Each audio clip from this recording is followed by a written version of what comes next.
আমার ভুল হলেও আবির আমাকে বকতো, আবার যদি ভুল আমার নাও হতো তবুও মায়ের পক্ষ নিয়ে কথা বলতো। আবিরের প্রতি যে ভালোবাসাটা ছিল বিয়ের আগে সেটা কমতে থাকে বিয়ের পরে আবিরের কাজগুলো দেখে। আমি চাইতাম আবির ঠিক ভুল বিচার করে পক্ষ নিয়ে কথা বলুক। আমার ভুল হলে আমায় বকবে বা শুধরে নেওয়ার সুযোগ দিবে, আর মায়ের ভুল হলে সেটাও মাকে বলবে। কিন্তু না, সবসময় শুধু আমার উপর দিয়েই দোষ চাপিয়ে দিত। রাতে বাবা মায়ের কথা খুব মনে পড়তো আর কান্না করতাম মুখ বুঝে। বিয়ের 2 বছরের একদিনেও বাবা আমার খোঁজ নেননি, আর কলিজাটা কেমন আছে তার খোঁজটাও নেননি। আর নিবেই বা কেন? তার কলিজা যে তাদের ভালোবাসাকে অপমান করে নিজের কপালে নিজেই কুড়াল মেরে দোজকে এসে পড়েছে। 3 বছরের মাথায় আমার ফুটফুটে একটা মেয়ে হয়, একদম পরীর মতো। কিন্তু মেয়েটাকে 10 মাস পেটে রেখে বুঝেছিলাম আমার মাও তো আমায় এত কষ্ট করে তার গর্ভে ধারণ করেছিল। আমার মেয়ে যেমন আমার নারী ছেড়ে দুনিয়াতে জন্ম নিয়েছিল, ঠিক সেভাবেই আমিও তো আমার মায়ের নারী ছেড়ে এই দুনিয়াতে এসেছিলাম। এতটা কষ্ট করে যেই মা আমাকে দুনিয়াতে নিয়ে এলো, তার ভালোবাসাটা আমি কেমনে ভুলে গেলাম। আমার চোখের পানি আমার মেয়ের মুখের উপর পড়লো। আমার মেয়ের নিশিও ঠিক আমার মতোই, একগুঁয়ে জেদি রাগী সব গুণ পেয়েছিল আমার। তবে আমার চেয়ে ওর বাবাকেই বেশি ভালোবাসতো। মাঝে মাঝে চিন্তা করতাম, আচ্ছা, সব মেয়েরাই প্রথম ভালোবাসার মানুষটা কি তার বাবা? বাবা কেন হয়? মায়ের চাইতে কেন তারা বাবাকে বেশি ভালোবাসে? এক এক করে পার হয়ে যায় প্রায় 19টা বছর। একদিন নিশি এসে বলল ও নাকি এক ছেলেকে ভালোবাসে। প্রথমে আমি কিছু বলিনি। ছেলে কি করে জানতে চাইলাম নিশির থেকে। নিশি বলে ওরা একই কলেজে পড়ে। তখনই চটটা বসিয়ে দিয়ে বলি, তোর লজ্জা করে না সেম বয়সী ছেলের সাথে প্রেম করিস? গালে হাত দিয়ে নিশি বলল, তোমার লজ্জা যেমন করছিল না আমারও তেমন করে না, বুঝলে? আর আমি ওকে বিয়ে করব, এটা বলেই নিশি কান্না করতে করতে ঘরে চলে গেল। আমি অসহায়ের মতো তাকিয়েছিলাম, চোখ থেকে শুধু জল পড়ছিল। আর ভাবছিলাম, আমার মেয়ে আমার এই কথা বলতে পারলো, আর পারবেই বা না কেন?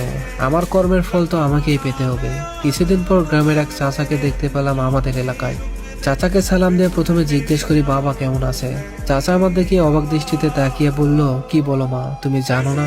তোমার বাবা তো 6 মাস আগেই মারা গিয়েছে। কথাটা শোনা মাত্রই শ্বাস নিতে কষ্ট হচ্ছিল।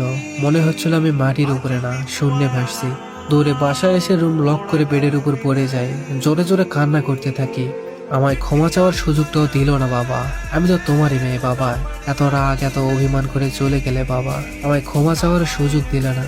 আমার একটা ভুলের সাজা আমায় সারা জীবনের জন্য দিয়ে গেলে বাবা।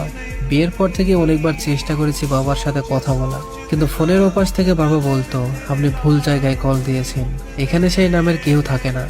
আমি শুধু চুপ করে বাবার কণ্ঠটা শুনতাম। সেই কণ্ঠটা শোনার জন্য সব সময় উদ্বিগ্ন হয়ে থাকতাম।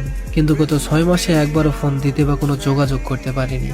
কারণ আগে আবিরের ফোন থেকে কল দিতে দিলেও পরে আবিরের কল দিতে দিত না। বলতো, তোমার বাবার এত দেমাগ কিসে? ঈশিতার চোখ থেকে পানি ঝরছে অঝর ধারায়। এই জলধারা কি কখনো থামবে?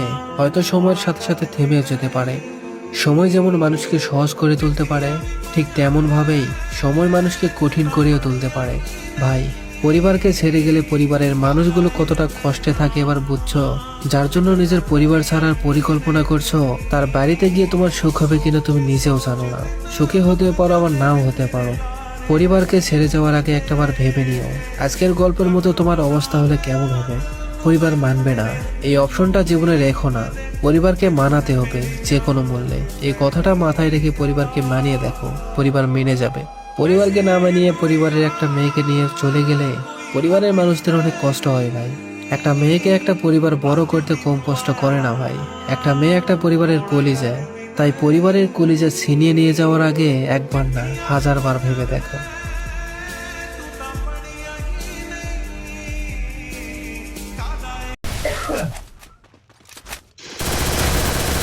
Help me!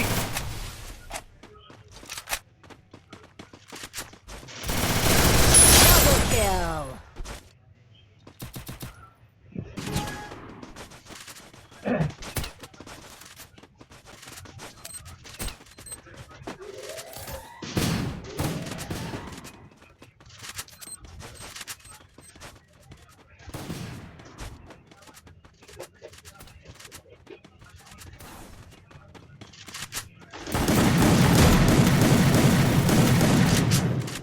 Help me!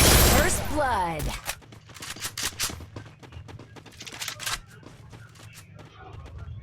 Thanks.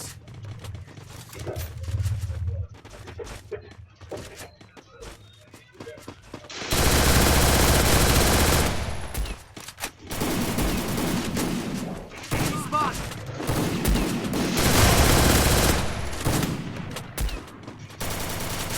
Double kill.